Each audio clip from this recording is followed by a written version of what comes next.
Hello my dear students. In the last class in chapter number 1 of SPL we have learnt about the concept of democracy, and in that equality is the main feature. But in India we are having many types of inequality that we have learnt, and what provisions in our constitution are given for bringing the equality to our country, that also we have learnt. Today we are going to learn about the equality through welfare schemes. उन constitution के provisions के अलावा government ने बहुत सारी welfare schemes चलाई so that हम equality जो है ला पाएँ. जैसे कि मिड डे मील स्कीम चलाई गई थी. Tamil Nadu was the first state to introduce the scheme in 2001. Tamil Nadu ने ये वाली स्कीम जो है सबसे पहले स्टार्ट की थी 2001 में. अब ये स्कीम थी क्या?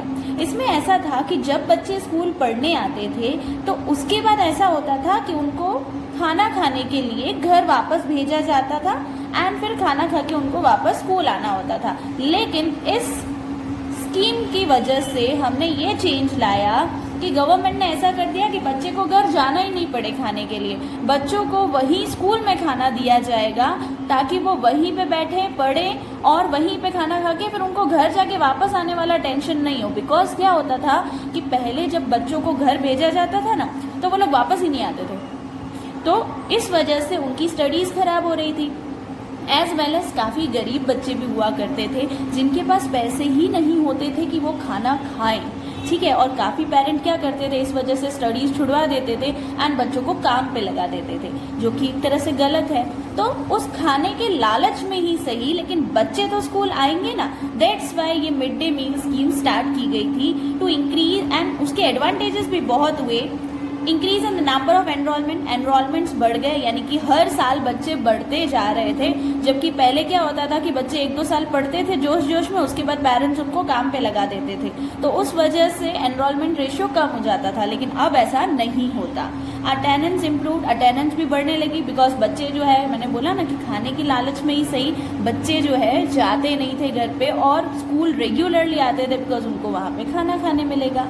Earlier children went to home on the pretext of having food and did not come back. It is not so now. जो मैंने आपसे पहले भी कहा कि बच्चे घर चले जाते थे तो वापस ही नहीं आते थे. सो अब ऐसा नहीं होता. ये पूरी स्कीम का एक बहुत ही अच्छा बेनिफिट ये हुआ कि कास्ट डिस्क्रिमिनेशन नहीं है. हर टाइप का बच्चा बिना कोई रिलीजन, बिना कोई कास्ट देखे वहाँ पे आता था और वो लोग वहाँ पे अच्छे से पढ़ते थे. Ensure children get a healthy diet every day. और इस स्कीम का मेन एम यही था कि हर दिन बच्चे को एक हेल्दी डाइट दिया जाए, बिकॉज वो हेल्दी होगा तभी वो अच्छे से पढ़ पाएगा. राइट. सो इस तरह की स्कीम जो है स्टार्ट की गई to remove the discrimination and to educate the future generation of our India. Okay.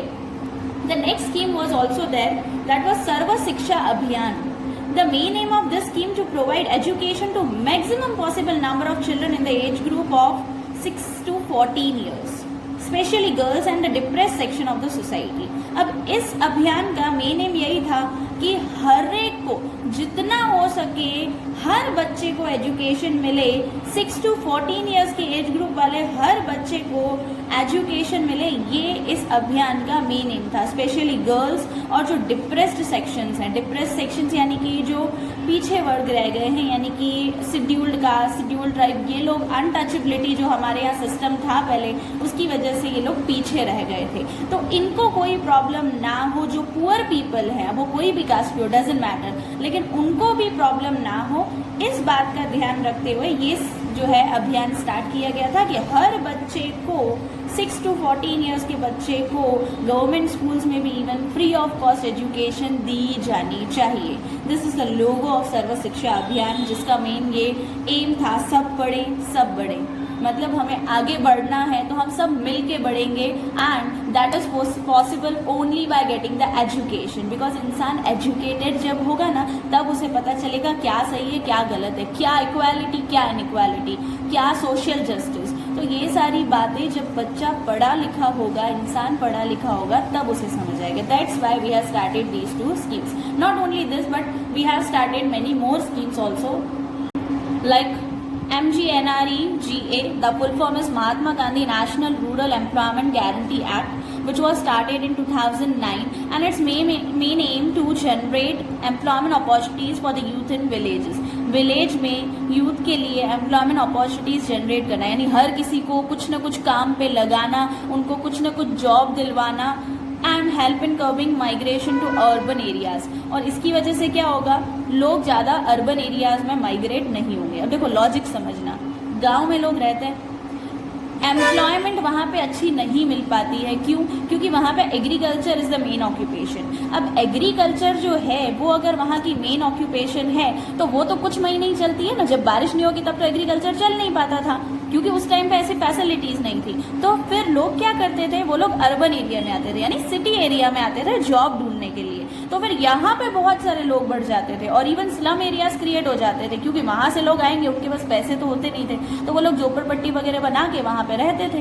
तो ये प्रॉब्लम्स अर्बन एरियाज में बढ़ती जा रही थी. तो दो बातों का सॉल्यूशन मिल गया इस स्कीम की वजह से, कि उनको गांव में ही अच्छी जॉब्स दिलवा दे ताकि वो अर्बन एरियाज में नहीं आए, यहाँ पे भी स्लम नहीं पड़ेगा और उन बेचारों को भी कोई प्रॉब्लम नहीं होगी. They can do the job there and अच्छे से वो लोग वहाँ पे रह पाएंगे.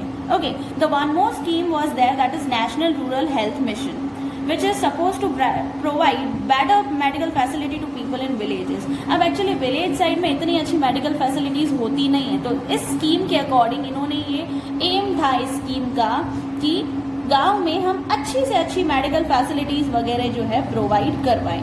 इस टाइप की और भी बहुत सारी स्कीम्स थी to bring the equality and to develop the people of India. Okay, अब जहाँ तक बात आती है इनइक्वालिटी की, तो ऐसा नहीं है कि इनइक्वालिटी सिर्फ इंडिया में ही है. There are many more democratic countries जहाँ पे इनइक्वालिटी है, वहाँ पे भी यही इश्यूज हैं. जैसे कि आपने 6th स्टैंडर्ड में पढ़ा था, apartheid and Nelson Mandela's long struggle to end the discrimination of South Africa. इन लोगों की भी एक स्ट्रगल के बारे में यू हैव स्टडीड कि तब भी डिस्क्रिमिनेशन था एंड उन्होंने बहुत फाइट की थी. Other than that, African Americans in USA whose ancestors came to this continent as slaves continue to face discrimination and inequality. African American जो था, जो अफ्रीका के लोग अमेरिका में रहते थे, उनके रिलेटेड तो आपने सुना ही होगा कि वहाँ पे वाइट एंड ब्लैक का डिस्क्रिमिनेशन होता था, राइट, कलर डिस्क्रिमिनेशन था. सो उनके एंसेस्टर्स जो हैं वो लोग बेचारे स्लेव की तरह ही पैदा हुए और उन्होंने अपनी पूरी लाइफ डिस्क्रिमिनेशन एंड इनइक्वालिटी में बिताई. African American children attended separate school. अब बेचारों को जो स्कूल में बच्चे जाते थे उनके लिए अलग स्कूल होते थे, वाइट पीपल के लिए अलग स्कूल, ब्लैक के लिए अलग school. They were not allowed to enter the public places. Even उनको public places like restaurant, parks, इन सब में नहीं जाने दिया जाता था. In public transport sit at the back. अब उनमें रूल था कि जब वो पब्लिक ट्रांसपोर्ट में जाएंगे, लाइक बस में जा रहे हैं किसी में भी, तो उसमें उनको लास्ट सीट पे पीछे बैठना है, आगे बैठना उनको अलाउ नहीं है, क्योंकि आगे वाइट बैठेंगे. और if any white wants to sit there, तो उनको अपनी सीट छोड़नी भी पड़ेगी. लाइक बहुत ज़्यादा लोग हो गए हैं, कोई वाइट पर्सन आया और उसको बैठना है, उसके लिए जगह नहीं है, तो उनको अपनी सीट छोड़ के उसको बिठाना पड़ेगा. सो ये बहुत सारे डिस्क्रिमिनेटिव चीज़ें थी. जैसे इंडिया में कैसे अनटचेबिलिटी रिलेटेड बहुत सारी चीज़ें थी, वैसे ये भी वहाँ पे है. ठीक है, अब बात आती है कि वंस व्हेन रोसा पार्क्स, एक बंदी थी रोसा पार्क्स, उन्होंने क्या किया, मना कर दिया कि नहीं, मैं अपनी सीट नहीं छोड़ूंगी. लाइक मैंने बोला ना कि रूल था कि कोई भी वाइट पर्सन आए तो उनको अपनी सीट छोड़नी है और उनको बिठाना है. लेकिन इस बंदी ने बोला कि no, I am not going to leave my seat. Okay, तो ये जो इसका रिफ्यूजल था, ये एक ह्यूज मूवमेंट में कन्वर्ट हो गया इस कम्युनिटी में. ठीक है, और इस वजह से कुछ लोगों में हिम्मत आई to oppose them. In the late 1950s there were mass movements and agitation by the African Americans led by Rosa Parks, Martin Luther King Jr. There were many peoples like इनके जैसे कुछ लोग आगे बढ़े. जैसे हमारे यहाँ पे कैसे ग्रेट पीपल थे, महात्मा गांधी, जवाहरलाल नेहरू, सुभाष चंद्र बोस, उसी तरह से वहाँ के ये कुछ लोग थे जो लोग आगे बढ़ के आए और इन्होंने डिमांड रखी that we want the equal rights. और इनके एफर्ट्स की वजह से finally civil rights act was passed in 1964. And that act mainly aims to prohibit discrimination on ground of race, religion, nationality. कि कोई भी religion, race, nationality, इन सारी चीज़ों के बेसिस पे लोगों के साथ डिस्क्रिमिनेशन नहीं करेगा, ऐसा एक्ट पास किया गया. अब देखो, एक्ट बहुत आए, लॉज भी बहुत आए, बट क्या इक्वालिटी आई?